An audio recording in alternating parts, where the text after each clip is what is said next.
प्रदीप लांगरे, इयत्ता 5वी, विषय विनायक दामोदर सावरकर. असे जगावे दुनियामध्ये आव्हानाचे लावणी, तर नजर रोखून नजरेमध्ये आयुष्याला द्यावे उत्तर.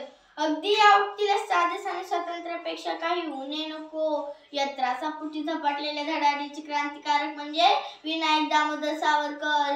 विनायक दामोदर सावरकर हे नाव उच्चारले की समोर एक धडाडून पेटलेला यज्ञ दिसतो.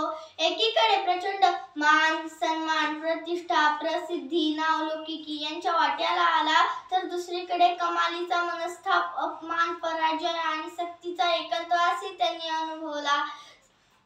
सावरकरांचा जन्म 28 मे 1883 रोजी नाशिक जिल्ह्यातील भगूर या गावी झाला. त्यांच्या वडिलांचे नाव दामोदरपंत व आईचे नाव राधा.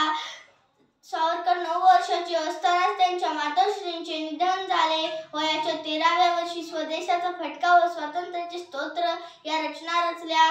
चाफेकर बंधूंना फाशी दिल्याचे वृत्त समजताच सावरकरांनी त्यांची कुलदेवता भगवती हिच्या समोर देशाच्या स्वातंत्र्यासाठी सहस्त्र क्रांतीचा सेतू उभारून मारिता मारिता मरतो झुंजेने अशी शपथ घेतली. विनायक दामोदर सावरकर हे असे पहिले नेते होते की ज्यांनी विदेशी कापडांची होळी केली. त्यांना 2 जन्मठेपेक्षा शिक्षा झाल्या, परंतु तेव्हाही त्यांनी अनादीनी अनंतमी अवध्यमी भला मारी नमजला कवन रूपी असा जन्मला हे महाकाव्य रचले.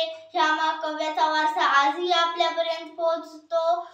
त्या रूपाने सावरकर आजही आपल्यात आहेत. त्यांचे विचार आपल्यात आहेत. त्यांचे विचार आपल्यात आहेत. ते विचार आपण जागृत ठेवले पाहिजे. आणि म्हणूनच क्रांतीचा यज्ञकुंड पेटवून जीवनाची समिधा वाहणाऱ्या या महापुरुषाकडे पाहून एवढंच म्हणावं असं वाटतं की खरंच सावरकर म्हणजे एक धगधगतं यज्ञकुंड.